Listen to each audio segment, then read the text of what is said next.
Terima kasih Anda masih bersama kami. Bagi Anda yang baru saja bergabung, kami hadirkan kembali 3 berita utama hari ini. Seorang juru parkir di kota Medan tertabrak mobil kemudian terlindas bus Trans Metro Delhi.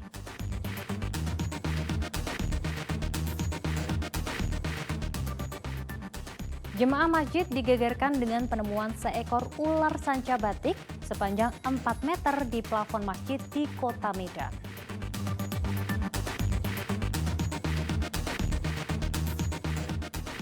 Tega, seorang ayah tiri di kota Tebing Tinggi mencabuli anak tirinya selama 7 tahun.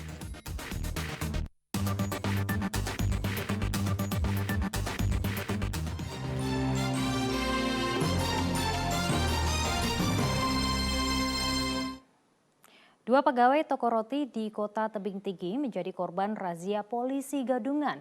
Akibatnya uang belasan juta milik korban raib dibawa polisi gadungan.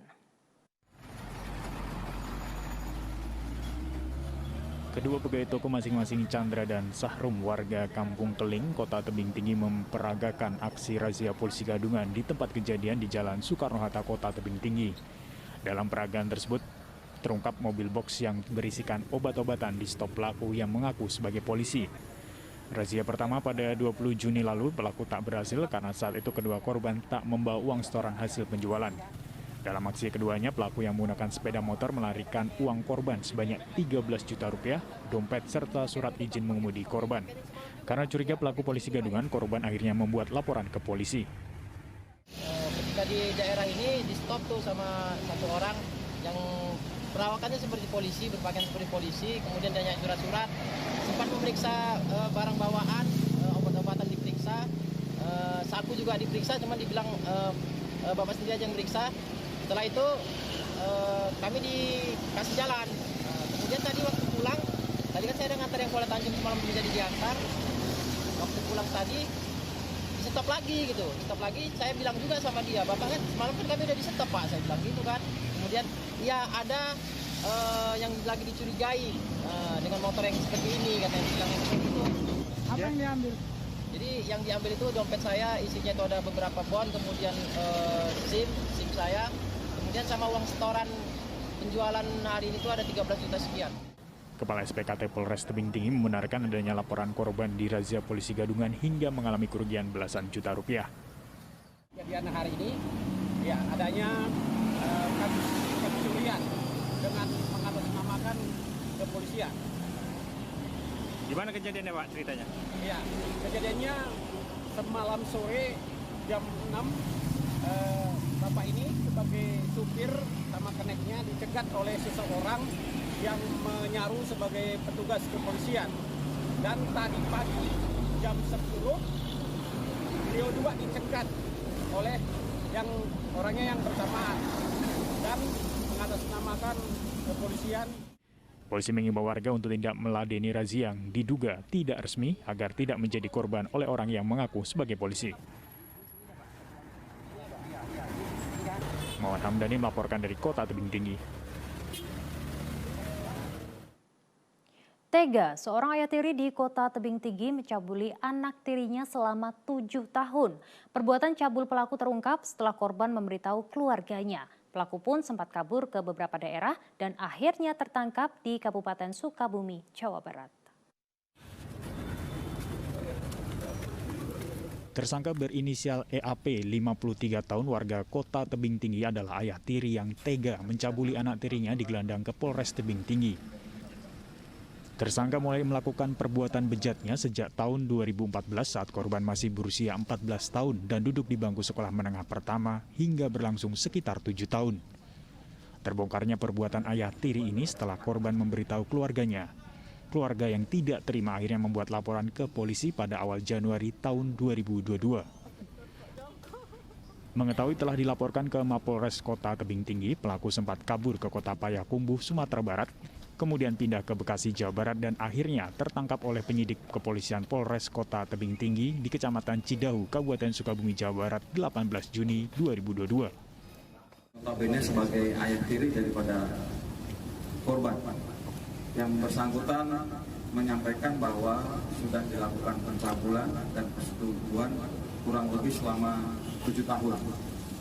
Kemudian kita lakukan upaya kepolisian terhadap pelaku dan hingga saat ini pelaku dalam proses penanganan penyidikan yang tentunya untuk pelaksanaan kegiatan ini kami sampaikan kami secara serius menangani pelaporan terhadap kegiatan kekerasan seksual yang melanda kaum wanita. Tersangka mengakui segala perbuatannya, ia melakukan pencabulan mulai tahun 2014 hingga akhir tahun 2021.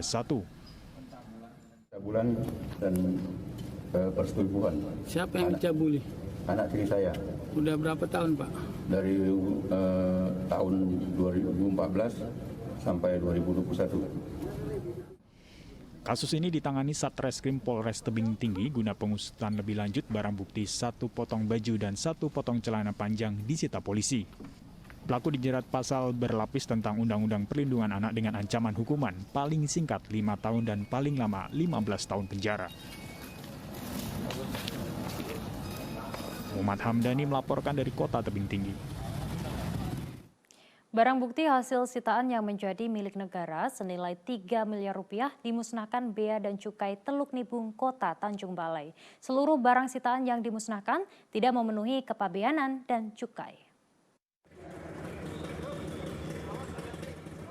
Pemusnahan berlangsung di halaman gudang penyimpanan Bea dan Cukai Desa Bagan Asahan. 3 jenis barang sitaan terdiri dari pakaian bekas atau monza, minuman keras, rokok, serta obat-obatan.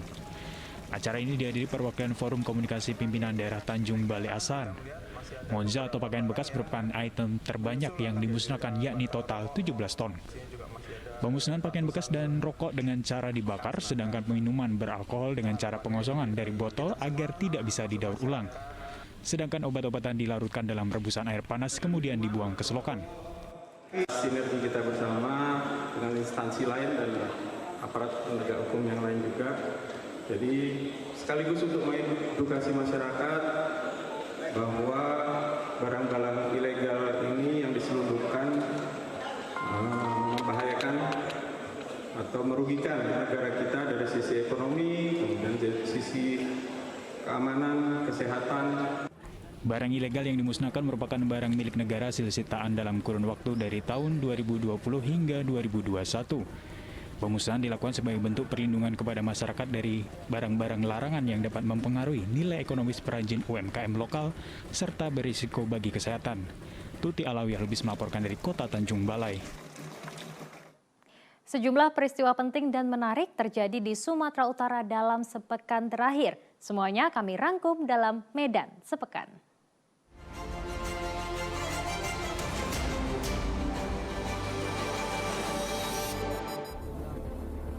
Kecelakaan maut adu banteng bus kontrabus terjadi di Jalan Lintas Sumatera, Kabupaten Labuan Batu. Menurut saksi mata, bus yang melaju dari arah Riau bertabrakan dengan bus yang datang dari arah berlawanan. Kerasnya benturan membuat bagian depan masing-masing bus hancur. 7 orang tewas dalam kecelakaan dan 13 lainnya luka-luka. Peternak sapi dan kambing di kaki Gunung Sinabung diresahkan atas kematian hewan ternak milik warga yang mati akibat dimangsa harimau. Dalam rekaman video terlihat hewan ternak sapi milik warga yang dimangsa oleh harimau Sumatera. Peristiwa ini terjadi di areal perladangan Juma Batu Roring, Desa Mardiding, Kecamatan Tiganderket, Kabupaten Karo. Terdapat 2 ekor sapi dengan luka bekas gigitan pada bagian leher serta cakaran pada bagian ekor seperti bekas terkaman harimau. Dugaan ini diperkuat adanya jejak kaki si belang di tanah basah lokasi dilepaskannya ternak. Penetapan tersangka terhadap Dewi Permatasari diumumkan oleh Kapolres Pelabuhan Belawan, Kota Medan.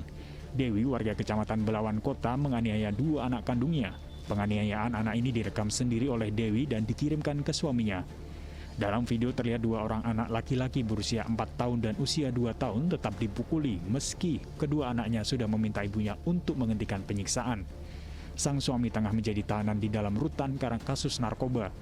Tidak senang dengan tindakan istrinya, kemudian sang suami menyebarkan video rekaman dan menjadi viral di media sosial. Sebuah pohon berukuran besar tumbang mengenai 4 bangunan serta mengakibatkan 3 warga luka-luka di Jalan DI Panjaitan, Kota Tanjung Balai. 4 rumah toko milik warga ini tertimpa ranting dan dahan pohon yang tumbang. 3 warga yang mengalami luka-luka telah dirawat di Rumah Sakit Tengku Mansur, Tanjung Balai. Sejumlah petugas damkar dikerahkan ke lokasi untuk melakukan pemotongan dahan dan ranting pohon. Selain menimpa bangunan rumah, pohon berukuran raksasa ini juga sempat menutupi akses jalan DI Panjaitan. Kedua pelaku ini masing-masing adalah Usup, warga Jalan Binjai, Kelurahan Mulyorejo, Kabupaten Deli Serdang bertindak sebagai kurir, serta Ucok, warga Desa Bagan Dalam, Kecamatan Tanjung Tiram, Kabupaten Batubara sebagai pembeli ganja kering siap edar. Penangkapan keduanya berawal saat petugas mendapati informasi ada kurir ganja seberat 50 kg melintas dengan menumpang angkutan umum dari arah Medan menuju Batubara melalui jalan tol. 277 calon haji berangkat menggunakan pesawat Garuda Boeing 777-300ER. Keberangkatan calon haji ini merupakan kloter terakhir, yaitu kloter ke-10 yang diberangkatkan melalui Bandara Internasional Kuala Namu, Deli Serdang. Jumlah awal calon haji untuk kloter 10 sebanyak 276 orang yang berasal dari berbagai daerah di Sumatera Utara. Dari 276 tersebut terdapat 1 orang kloter kelima atas nama Nurlela Sari Rambe asal Labuan Batu yang gagal berangkat pada 16 Juni 2022. Maka keberangkatan jemaah tersebut diikutkan pada kloter ke-10 sehingga total calon haji kloter ke-10 sebanyak 277 orang. Tim Liputan melaporkan. Baik, informasi tadi sekaligus mengakhiri Berita Medan hari ini. Saya Dana Paramita berterima kasih atas perhatian dan kebersamaan Anda. Selamat beraktivitas dan sampai jumpa.